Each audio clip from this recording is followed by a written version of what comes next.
everybody, welcome to my YouTube channel and today we will gonna start with lecture number 10 of breathing and exchange of gaseous chapter। पिछले lecture में हमने pulmonary volumes and pulmonary capacities काफी अच्छे से complete की थी। हमने देखा था कौन कौन सी पल्मोनरी वॉल्यूम होती है, tidal volume, inspiratory reserve volume, expiratory reserve volume, residual volume. हमने देखा था हम जितनी भी पल्मोनरी वॉल्यूम्स होती है सबको मेजर कर सकते हैं स्पायरोमीटर से कि कितनी एयर अंदर आई है लंग्स के अंदर और कितनी लंग्स से बाहर गई है एयर। ठीक है, सिर्फ एक वॉल्यूम को हम मेजर नहीं कर सकते। कौन सी थी वो वॉल्यूम? Residual volume. ठीक है, रेजिडुअल वॉल्यूम को हम तभी पता लगा सकते हैं रेजिडुअल वॉल्यूम का जब हम लंग्स का डाइसेक्शन करें। ठीक है, स्पायरोमीटर से हम उसको मेजर नहीं कर सकते हैं। ठीक है, हमने पल्मोनरी कैपेसिटी सारी देखी थी, inspiratory capacity, expiratory capacity, total lung capacity, vital capacity. ठीक है, कैपेसिटीज हमने देखी थी जितनी भी थी हमारे पास। आज हम नेक्स्ट टॉपिक शुरू करने वाले हैं, डेड स्पेस वॉल्यूम। तो डेड स्पेस वॉल्यूम क्या होता है? What is dead space volume? देखो, हम जब इंस्पायरेशन करते हैं, नॉर्मल इंस्पायरेशन, तब हम टाइडल वॉल्यूम लेते हैं। कितने ml लेते हैं? 500 ml। ठीक है, टाइडल वॉल्यूम लेते हैं, कितना लेते हैं? 500 ml। तो 500 ml जितनी भी होती है वो सारी की सारी क्या रेस्पिरेटरी जोन तक चली जाती है? नहीं, वो कंप्लीट रेस्पिरेटरी जोन तक नहीं जाती। जो हमारा 150 ml होता है ना टाइडल वॉल्यूम का, वो तो जाता है कंडक्टिंग जोन में। अब कुछ बच्चों को कंडक्टिंग जोन याद नहीं होगा कहाँ से कहाँ तक था। ठीक है, तो कंडक्टिंग जोन होता है हमारे पास नेजल चैम्बर, फायरिंग्स, फायरिंग्स के बाद लायरिंग्स, लायरिंग्स के बाद ट्रैकिया, ट्रैकिया के बाद प्राइमरी ब्रोंकाई, प्राइमरी ब्रोंकाई के बाद सेकेंडरी ब्रोंकाई, सेकेंडरी ब्रोंकाई के बाद tertiary bronchi and then initial bronchioles and terminal bronchioles. Nasal chamber से लेके टर्मिनल ब्रोंक्यूल्स तक हमारा कंडक्टिंग जोन है और इसी के अंदर टाइडल वॉल्यूम का 150 ml जो है रहता है। ठीक है, वो रेस्पिरेटरी जोन तक नहीं पहुंच पाता और बाकी का जो 350 ml होता है वो एल्वियोलाई के पास चला जाता है जहां पे ब्लड एक्सचेंज होता है। ठीक है, तो जो ये 150 ml है ना कंडक्टिंग जोन के अंदर, जो रेस्पिरेटरी जोन तक नहीं पहुंच पाता, इसको हम बोलते हैं dead space volume, dead space air. ठीक है, डेड एयर स्पेस। ठीक है, out of 500 ml 150 ml of air remains stuck in conducting zone। हमने देखा कि 500 ml के अंदर से 150 ml जो है टाइडल वॉल्यूम का वो कंडक्टिंग जोन के अंदर ही स्टक रहता है, रिमेन स्टक। ठीक है, in conducting zone and can't reach alveoli, वो एल्वियोलाई तक नहीं जा पाता जो रेस्पिरेटरी जोन में है। ठीक है, this 150 ml of air is called dead space air. ठीक है, इस 150 ml को ही हम डेड एयर स्पेस बोलते हैं। ठीक है, क्या बोलते हैं? डेड एयर स्पेस या dead volume, dead space volume. ठीक है, क्या बोलते हैं? Dead space volume. ठीक है, इस 150 ml ऑफ एयर को ही क्या बोलते हैं हम? Dead air space and dead space volume. Okay, तो ये था हमारे पास डेड स्पेस वॉल्यूम। नेक्स्ट हम शुरू करेंगे transport of gases. Transport of gases में सबसे पहले हम क्या समझेंगे? डिफ्यूजन मेम्ब्रेन को। ठीक है, डिफ्यूजन मेम्ब्रेन को। तो सब एल्वियोली को देखेंगे हम। ये एल्वियोली का स्ट्रक्चर है हमारे पास। एक्सचेंज ऑफ गैसेस कहाँ होता है? लंग्स के अंदर, एल्वियोली में। ठीक है, तो इसकी डिफ्यूजन मेम्ब्रेन को समझना बहुत इंपॉर्टेंट है, काफी अच्छे से कंसंट्रेटेड होकर समझना इसको।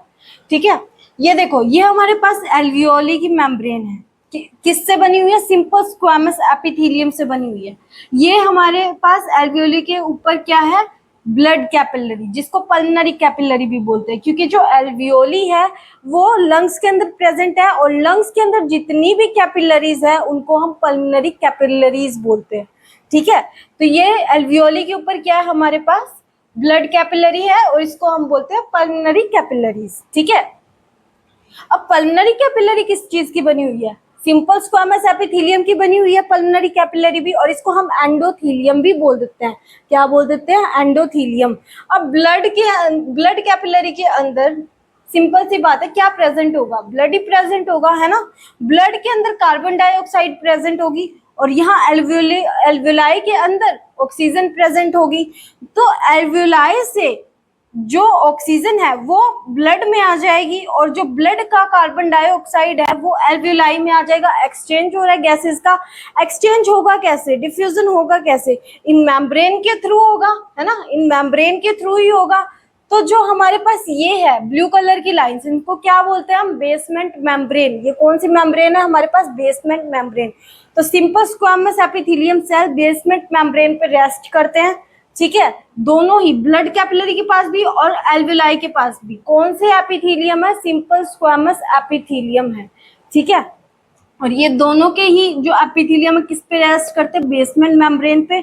बेसमेंट मेम्ब्रेन किसके बीच में प्रेजेंट होती है? ब्लड कैपिलरी एंड एल्वेलाई के बीच में प्रेजेंट होते हैं। सिंपल स्क्वामस एपिथेलियम के बीच में जो है बेसमेंट मेम्ब्रेन हमारी प्रेजेंट होती है, ठीक है। तो डिफ्यूजन कैसे होगा? जो ऑक्सीजन है ये हमारे पास, जो ये ऑक्सीजन है ये तीन मेम्ब्रेन को क्रॉस करती है, तीन मेम्ब्रेन को क्रॉस करती है। जो हमारे पास पहली मेम्ब्रेन है वो कौन सी है? सिंपल स्क्वामस एपिथेलियम, ठीक है, एल्वेलाई को क्रॉस करती है, फिर बेसमेंट मेम्ब्रेन को क्रॉस करती है और उसके बाद सिंपल स्क्वामस एपिथेलियम को क्रॉस करती है। जो ब्लड कैपिलरी के सिंपल स्क्वामस एपिथेलियम है उनको क्रॉस करती है और ब्लड के अंदर ऑक्सीजन आ जाती है, ठीक है। ये तीनों मिलके क्या बनाते हैं? Diffusion membrane. Simple squamous epithelium, basement membrane, simple squamous epithelium, ये तीनों ही मिलके क्या बनाते हैं? डिफ्यूजन मेम्ब्रेन बनाते हैं। और डिफ्यूजन मेम्ब्रेन की थिकनेस कितनी प्रेजेंट होती है हमारे पास? Less than 1 mm। कितनी होती है? 0.2 mm, ठीक है। एनसीईआरटी में लेस देन 1 mm लिख रखा है, ठीक है। लेस देन 1 mm है तो कितना होगा? 0.2 mm, ठीक है। ये इसकी थिकनेस होती है डिफ्यूजन मेम्ब्रेन की, ठीक है। It is the membrane through which gases diffuse from alveoli into blood and from blood to alveoli, ठीक है। alveoli एक ऐसी जगह है जहां पे एक्सचेंज होता है गैसेस का थ्रू द डिफ्यूजन, ठीक है। डिफ्यूजन के थ्रू एक्सचेंज होता है गैसेस का एल्वेलाई में, ठीक है। जो एल्वेलाई के अंदर कार्बन डाइऑक्साइड होती है, जो एल्वेलाई के अंदर ऑक्सीजन होती है वो ब्लड के अंदर आ जाती है, और जो ब्लड कैपिलरी के अंदर कार्बन डाइऑक्साइड होती है वो एल्वेलाई में चली जाती है, ठीक है। ये है हमारा डिफ्यूजन मेम्ब्रेन और इसको बिल्कुल अच्छे से समझो क्योंकि आगे भी हम इसका ही यूज करने वाले हैं। आगे हम करेंगे ब्लड सर्कुलेशन। ब्लड सर्कुलेशन थोड़ा सा समझ लेते हैं, उसके बाद हम वापस ट्रांसपोर्ट ऑफ गैसेस वाले टॉपिक पे चलेंगे, ठीक है। तो जो हमारा हार्ट होता है ना, ये 4 चैम्बर्ड होता है। हमारा हार्ट जो होता है वो 4 चैम्बर्ड होता है। Right atrium, left atrium, right ventricle, left ventricle. जो हमारा लेफ्ट एट्रियम होता है उसके अंदर ऑक्सीजनेटेड ब्लड प्रेजेंट होता है, और जो हमारा राइट एट्रियम होता है उसके अंदर डीऑक्सीजनेटेड ब्लड प्रेजेंट होता है, ठीक है। जो हमारा लेफ्ट एट्रियम होता है उससे ऑक्सीजनेटेड ब्लड लेफ्ट वेंट्रिकल में जाता है, और लेफ्ट वेंट्रिकल से ऑक्सीजनेटेड ब्लड फ्लो होता हुआ अयोर्टा में जाता है। अयोर्टा से वो ऑक्सीजनेटेड ब्लड कहाँ जाता है? आर्टरी में जाता है, और आर्टरी उस ऑक्सीजनेटेड ब्लड को कहाँ सप्लाई करती है? अलग अलग बॉडी ऑर्गन के पास ऑक्सीजनेटेड ब्लड को सप्लाई करती है। अलग अलग बॉडी ऑर्गन के पास जब ऑक्सीजन आ जाती है, वो बॉडी ऑर्गन क्या करता है? उसकी टिश्यूज क्या करते हैं? सेलुलर रेस्पिरेशन करते हैं, जिसके वजह से ग्लूकोज का बर्न आउट होता है और किसकी फॉर्मेशन होती है? CO2, ATP, H2O। अब CO2 तो काफी हार्मफुल गैस है और उसकी फॉर्मेशन ब्लड के अंदर होगी, जिसके कारण क्या होगा? डीऑक्सीजनेटेड ब्लड हो जाएगा हमारा, ठीक है, क्योंकि CO2 की कंसंट्रेशन इंक्रीज हो गई है और ब्लड के अंदर कार्बन डाइऑक्साइड आ गया, तो वो डीऑक्सीजनेटेड ब्लड हो गया हमारे पास, ठीक है। कैसा ब्लड हो गया हमारे पास? Deoxygenated blood. अब वो डीऑक्सीजनेटेड ब्लड वेन्स में से होता हुआ वेना कावा में जाएगा, और वेना कावा क्या हमारे पास? बिग वेन है। वेना कावा से होते हुए वो राइट एट्रियम में आएगा। वेना कावा से होते हुए वो कहाँ पे आएगा? राइट एट्रियम में आएगा डीऑक्सीजनेटेड ब्लड, और वो डीऑक्सीजनेटेड ब्लड फिर किस में जाएगा? राइट वेंट्रिकल में, ठीक है। राइट एट्रियम से वो ब्लड कहाँ जाएगा? राइट वेंट्रिकल में जाएगा। कैसा ब्लड जाएगा? डीऑक्सीजनेटेड, ठीक है। डीऑक्सीजनेटेड ब्लड हमारा कहाँ से कहाँ जाएगा? राइट एट्रियम से राइट वेंट्रिकल तक, और फिर राइट वेंट्रिकल से होते हुए वो डीऑक्सीजनेटेड ब्लड जाएगा पल्मनरी आर्टरी में, और पल्मनरी आर्टरी क्या करेगी? उस डीऑक्सीजनेटेड ब्लड को लंग्स तक लेके जाएगी, ठीक है। कहाँ तक लेके जाएगी? लंग्स तक लेके जाएगी, और लंग्स में क्या होगा? उस डीऑक्सीजनेटेड ब्लड का ऑक्सीजनेशन होगी, ठीक है। ऑक्सीजनेशन होगी डीऑक्सीजनेटेड ब्लड की, ठीक है। और यही मैकेनिज्म हमने समझना है कि कैसे लंग्स के अंदर ऑक्सीजनेशन होती है ब्लड की, ठीक है, डीऑक्सीजनेटेड ब्लड की कैसे ऑक्सीजनेशन होती है लंग्स के अंदर। अब जो ये ऑक्सीजनेटेड ब्लड है लंग्स से कौन कैरी करेगा, पल्मनरी वेन। कौन कैरी करेगा, पल्मनरी वेन। पल्मनरी वेन इस ऑक्सीजनेटेड ब्लड को कहाँ लेके आएगी, लेफ्ट एट्रियम में वापस ले आएगी। ठीक है, लेफ्ट एट्रियम में हमारे पास ऑक्सीजनेटेड ब्लड जो है वो वापस आ जाएगा। ठीक है, एक बार फिर से देख लो और यही साइकिल फिर से रिपीट होगी। ठीक है, एक बार फिर से देख लो, लेफ्ट एट्रियम के अंदर ऑक्सीजनेटेड ब्लड आया, ऑक्सीजनेटेड ब्लड फिर लेफ्ट वेंट्रिकल में जाएगा और लेफ्ट वेंट्रिकल से वो ब्लड कहाँ जाएगा, अयोर्टा में जाएगा और अयोर्टा से वो ऑक्सीजनेटेड ब्लड आर्टरी में जाएगा। आर्टरी उस ऑक्सीजनेटेड ब्लड को अलग अलग बॉडी ऑर्गन के पास सप्लाई करेगी और उस अलग अलग बॉडी ऑर्गन्स के जो टिश्यूज है वो सेलुलर रेस्पिरेशन करेंगे, जिसकी वजह से CO2 की फॉर्मेशन होगी। और जब ब्लड के अंदर CO2 की फॉर्मेशन होगी तो ब्लड कैसा हो जाएगा हमारे पास, डीऑक्सीजनेटेड। कैसा ब्लड आ जाएगा हमारे पास, डीऑक्सीजनेटेड ब्लड हमारे पास आ जाएगा। और डीऑक्सीजनेटेड ब्लड कौन लेके जाएगा, वेन्स लेके जाएगी। और वेन्स के बाद वो डीऑक्सीजनेटेड ब्लड कहाँ जाएगा, वेना कावा में जाएगा। ठीक है, कौन कैरी करेगा उस डीऑक्सीजनेटेड ब्लड को, वेन्स कैरी करेगी।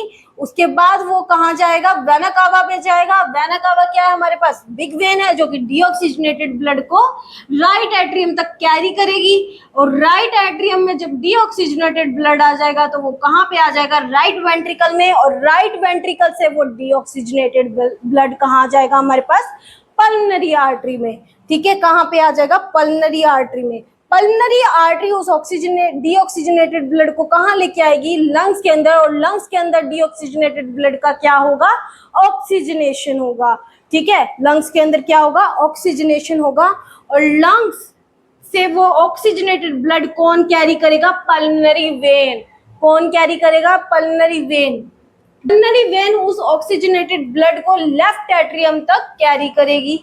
ठीक है, और लेफ्ट एट्रियम के अंदर फिर से क्या आ जाएगा, ऑक्सीजनेटेड ब्लड आ जाएगा। ठीक है, ये देखो, oxygenated blood reach body parts, cellular respiration होती है। ठीक है, सेलुलर रेस्पिरेशन होगी तो ग्लूकोज बर्न होगी, ग्लूकोज बर्न होगी तो CO2 H2 ATP की फॉर्मेशन होगी। जो बॉडी पार्ट्स है वो ऑक्सीजन को कंज्यूम कर लेंगे और CO2 की फॉर्मेशन हो जाएगी। CO2 mixes with blood, CO2 जो है ब्लड के साथ मिक्स करता है and blood is transported back to heart, and blood is transported back to heart. ये क्या था हमारे पास, ब्लड सर्कुलेशन था। अब हम देखेंगे ऑक्सीजनेशन कैसे होता है लंग्स के अंदर ब्लड का। ठीक है, हमने देखा था पल्मनरी आर्टरी जो है वो राइट वेंट्रिकल से डीऑक्सीजनेटेड ब्लड लेके जाती है लंग्स के पास और वहां उस डीऑक्सीजनेटेड ब्लड का ऑक्सीजनेशन होता है और उस ऑक्सीजनेटेड ब्लड को कौन लेके जाती है, पल्मनरी वेन लेके जाती है लेफ्ट एट्रियम के पास। ठीक है, तो अब ये होता कैसे है, जो पल्मनरी आर्टरी है वो डीऑक्सीजनेटेड ब्लड किस में लेके आती है, कैपिलरी के अंदर लेके आती है। ठीक है, पल्मनरी कैपिलरी के अंदर लेके आएगी डीऑक्सीजनेटेड ब्लड, कौन, पल्मनरी आर्टरी। ठीक है, पल्मनरी आर्टरी जो है वो डीऑक्सीजनेटेड ब्लड पल्मनरी कैपिलरी में ले आएगी जो कि एल्वियोली के ऊपर प्रेजेंट होती है। ठीक है, और इस ब्लड के अंदर कार्बन डाइऑक्साइड की अमाउंट बहुत ज्यादा होगी इसलिए डीऑक्सीजनेटेड है और एल्वियोली के अंदर ऑक्सीजन की अमाउंट काफी ज्यादा प्रेजेंट होगी।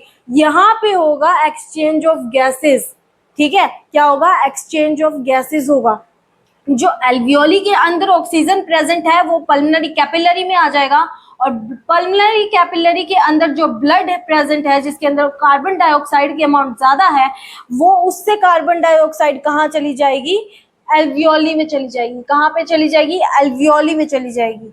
ठीक है, ऐसे करते करते पूरा एक्सचेंज ऑफ गैसेस होगा और ब्लड जो है वो ऑक्सीजनेटेड हो जाएगा और ऑक्सीजनेटेड ब्लड फिर पल्मनरी कैपिलरी से निकल के कहाँ चला जाएगा, पल्मनरी वेन के पास चला जाएगा और पल्मनरी वेन से फिर वो कहाँ चला जाएगा, लेफ्ट एट्रियम में चला जाएगा।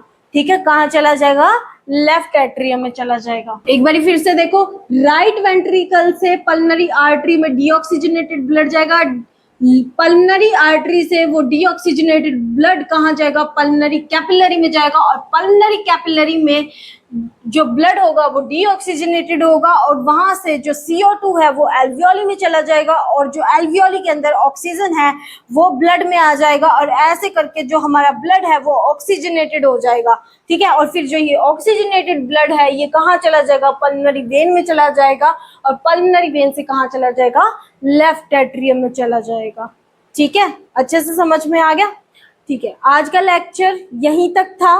आई होप आपको अच्छा लगा होगा। अगर अच्छा लगा तो please like share and subscribe करें। Thank you.